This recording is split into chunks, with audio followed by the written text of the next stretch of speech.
Sekali sekali. Assalamualaikum warahmatullahi wabarakatuh. Waalaikumsalam warahmatullahi wabarakatuh. Sugul dulu.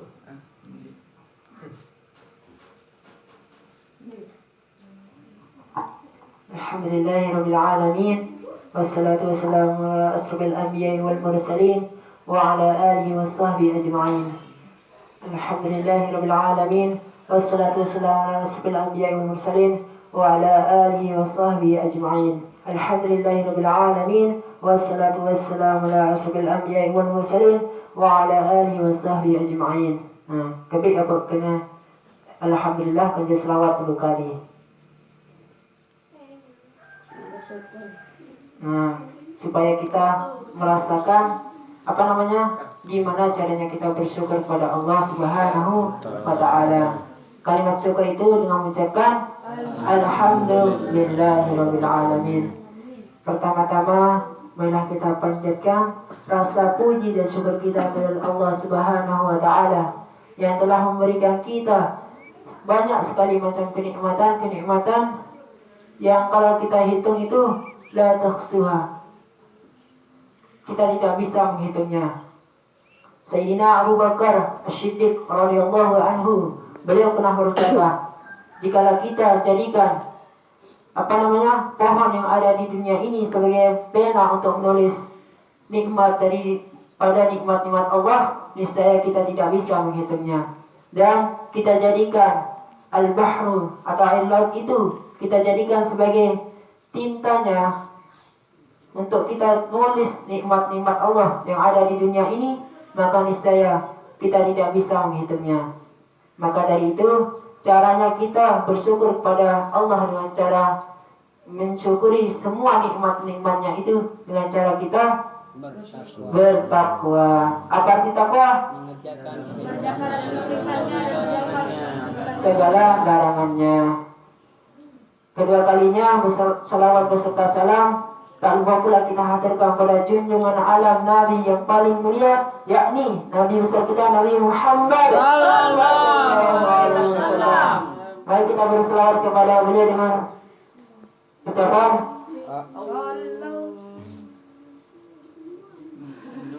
Salatullah salamullah ala taha rasulillah. Salatullah salamullah ala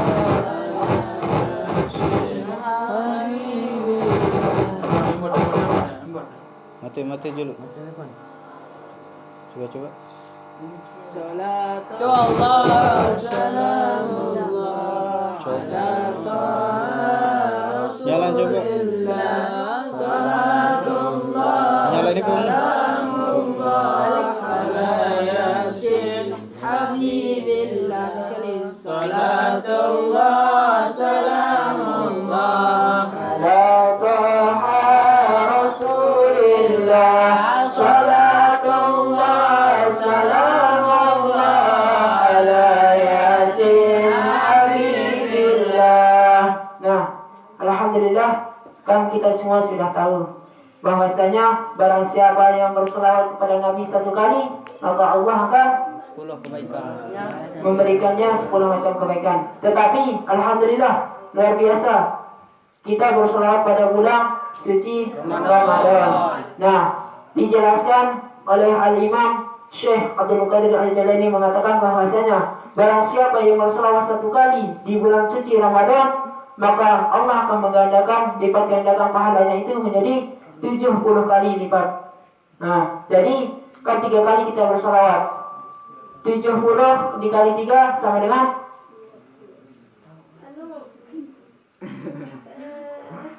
ayo baik 210. Oke. Iya kurang lebih bisa 210. Nah, 210 macam rahmat dan maghfirah yang diberikan oleh Allah Subhanahu wa taala. Ala Nabi Muhammad. Masya Allah. Jadi kalau kita berselawat Walaupun kita berpuasa, insya Allah selawat itu yang akan menyejukkan hati kita dan dahaga kita akan kita tidak akan merasa kehausan dan kelaparan. Kalau kita betul-betul menyantuni atau menghayati ketika kita bersolawat, kan katanya kalau kita bersolawat satu kali, kalau kita bersolawat, insya Allah Nabi akan hadir untuk kita. Sallallahu Nabi Muhammad. Dan sama-sama kita hormati Bapak dan Umi, dan yang sama-sama kita hormati juga Al-Ustaz Yogi Fahrul Razi dan Ustaz Hasbandi Febrian, dan mudah-mudahan beliau-beliau semuanya diberikan kesehatan dan keafiatan sehingga dapat membimbing kita untuk menuju kebaikan dan ketaatan. Amin amin ya rabbal alamin. Alhamdulillahirabbil alamin. Nah, alhamdulillah kita ini sedang berada di bulan suci Ramadan. Bulan yang paling mulia. Dijelaskan di dalam kitab Lubabul Hadis, dikatakan bahwasanya malaikat Jibril berkata kepada Nabi Muhammad sallallahu alaihi wasallam, bulan apakah yang paling mulia? Maka Rasulullah sallallahu alaihi wasallam menjawab dengan kata, bulan yang paling mulia adalah bulan suci Ramadan. Sesungguhnya Allah menghiasi bulan-bulan yang lain itu dengan bulan suci Ramadan. Dan dijelaskan juga bahwasanya Allah menghiasi semua kitab-kitab yang ada di dunia ini dengan kitab apa? Dengan kitab Al-Quran. Dan sesungguhnya Allah menghiasi hari-hari demi hari. Hari yang paling mulia adalah hari Jumat. Dan Allah telah menghiasi malam. Malam yang paling mulia adalah malam Lailatul Qadar. Malam Lailatul Qadar. Dan Allah menghiasi Al-Quran dengan Hadis.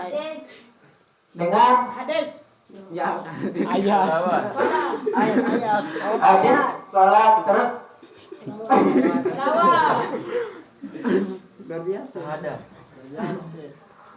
nah, dijelaskan di sana bahwasanya Al-Quran itu dihiasi dengan basmalah. Nah, sehingga Allah menjadikan surat Al-Fatihah itu pembukaannya adalah surat lafaz basmalah. Nah, makanya Al-Quran itu dihiasi dengan basmalah, dengan ucapan Bismillahirrahmanirrahim. Alhamdulillahirabbil alamin.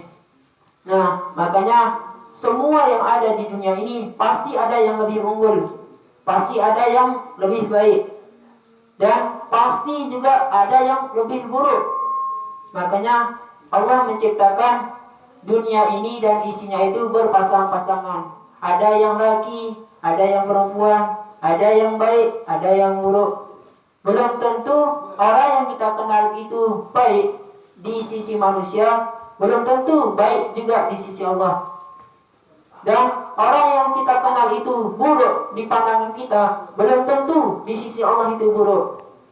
Makanya sudah kita jelaskan bahwasanya inna akramakum indallahi atqakum. Sungguhnya orang yang paling mulia indallah di sisi Allah itu adalah orang yang paling bertakwa. Nah, makanya Nabi Muhammad. makanya kita dianjurkan untuk berbanyak takwa, iman dan takwa kita. Sehingga apa? Al-Maqrullah Maulana Syekh mengatakan di dalam semboyan NW-nya itu mengatakan NWDI Iman dan takwa. Nah, ulang. Pokoknya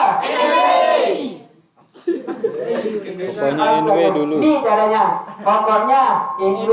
Pokok NW iman dan takwa. Setelah itu NWDI iman dan takwa. Paham gak? Oke. Baru nggak tuh pancol lagi nih. Pokoknya NWDI.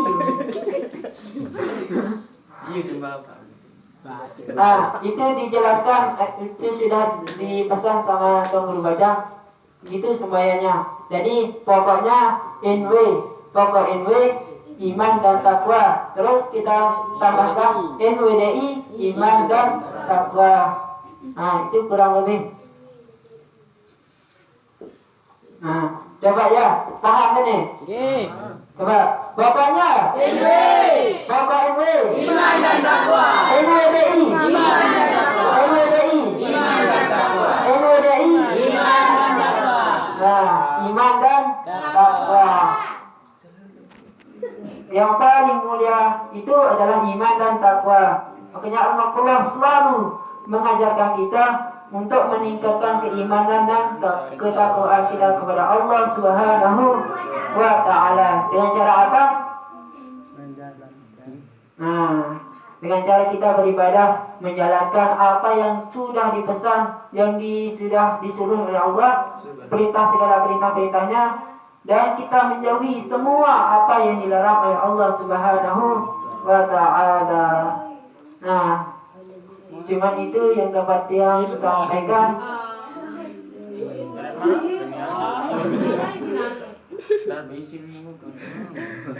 Dari isi buku masih jangan dengar. Pahala doang. Tapi mungkin akan disampaikan oleh Ustaz nanti. Yang masih darah ilmu tuh, lamu-lamu jalur. Darah lumum. Tolong murid dia. Nih, lamu nih. Jadi aja darah ilmu tuh, lamu aja arak sedikit jadi.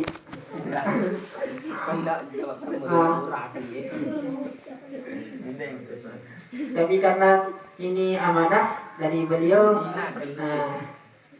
yang maju sebenarnya yang nggak ada ilmu. Jadi tapi kita harus munzur maqala wala tanzur pamangqala. Nah, munzur, lihatlah maqala, Apa yang disampaikan? nah apa yang disampaikan. Wala tanzur, janganlah melihat orang yang menyampaikan. Dekat kode alamun kena ongkat mengano karena kena kita ambil. Bahkan Al-Imam Asy-Syafi'i, pada orang Imam Syafi'i. Nah, imam mazhab kita. Beliau itu mengambil pelajaran dari apa? Kambing sekalipun. Beliau itu mengambil pelajaran dari binatang. Bobo lah bahasa itu. Beliau itu mengambil pelajaran dari sana. Beliau selalu menanyakan. Kalau beliau itu ketika mencari ilmu itu, beliau terjun langsung. Istilahnya kalau mau bertanya, misalkan pernah pada suatu hari beliau ingin mengetahui kapan batas haid itu. Apa itu haid kan? Kan namun mama darah dengan haid kan? Iya. Arab teke. Sama Jeb, baga. Haid Jeb. Dia sembahyang. Beak nanti Jeb. Libur. Kirim. Iya, Jeff. Nah, darah dengan mama haid kan? Namun darah aja perlu terpiah. Iya. Nah, jadi beliau dia berketuan ini dengan mama, beliau berketuan. Nah, dengan para gadis nih berketuan. Dia para gadis lah, para ibu-ibu anak lah. Ibu yang ngambil. Papu-papu sama si dari itu lah. Ada dari papu. Arah. Jadi beliau bertanya. Dengar papu yang mau saudara. Nah, beliau bertanya kepada para gadis, terus para gadis kan beda kan haid. Kecil beliau bertanya kepada para ibu-ibu yang lagi menyusui. Nah, beda kan. Terus beliau bertanya lagi kepada orang-orang yang sudah tua, sanina-nina, tak papu-papu nina lah bahasa itu. Darah papu-papu kan, papu-papu nina nah. Nah, jadi beliau enggak malu istilahnya. Bahkan beliau bertanya kepada orang yang lebih kecil, anak kecil perempuan, masa pira ya haid, terus lain ada yang berketuan. Jadi gitu caranya para orang-orang terdahulu. Beliau Kalau orang salafus sholihin atau orang-orang ulama-ulama kita terdahulu itu, ketika beliau ingin mencari suatu ilmu, beliau telusuri dengan ketika beliau mendengar ilmu satu, beliau langsung mempraktikkannya. Ketika beliau tidak mengetahui, beliau terus menelusurinya, beliau terus mencari sampai ketemu. Kalau belum ketemu, nikmat betul. Bahkan kalau yang dulu itu, gimana caranya belajar? Rasa gantung tidak nolok tadi, banyak yang ngandut menintah. Nah, jadi itu pengorbanannya. Nah, bahkan sekarang ada juga yang begitu caranya, rendam naik. Kalau nebak buat sini dulu. Apa nolok naik tuh? Dek ke masjid, malam-malam. Dek ke masjid tedam-tedam. Kebalik deh. Nah, semangat kan? Namun tongkrong main tuh aja insyaallah seger kan. Gitu caranya, ada metodenya masing-masing. Ada sakram main, ada sak gantung di menit belajar. Gantung di naik di sini anu golok je atas, petak je bawa menonton. Arah buat ceritaan sama dia wah kejadian. Saking bermintan, pasingan lepas belajar, tinduk doang, ngantuk doang, gedek langsung tali naik. Ya pun petak nang bawa, naik nang atas, baca buku. Iya tan jelas paham, iya tan gawe. Nah, gitu caranya orang-orang terdahulu. Sallallahu Nabi Muhammad. Nah, jadi itu kamu. tergantung kitanya, gimana caranya kita mau belajar. Kita kondisikan dengan keadaan kita. Namun terjelak tahu menintah. Namun terjelak tahu menonton. Nah, gitu caranya. Misal pada metode menghafal. Sebenarnya metode menghafal itu yang paling cepat itu bukan yang kita diajari dipraktikkan sama orang, tapi gimana caranya kita sendiri berminta sejelak tahu metode paling bagus. Misal jelak tahu sejelus ayat. Nah, misal jelak tahu baca dulu kali. Dedek boyen ulangi 3 kali, hafal 3 kali. Nah, tergantung metodenya kita masing-masing. Tapi perlu kita cari tahu, ya, adik sekolah. Coba metodenya. Kita cari tahu lebih orang yang berpengalaman. Kita mencari kepada orang yang lebih tahu.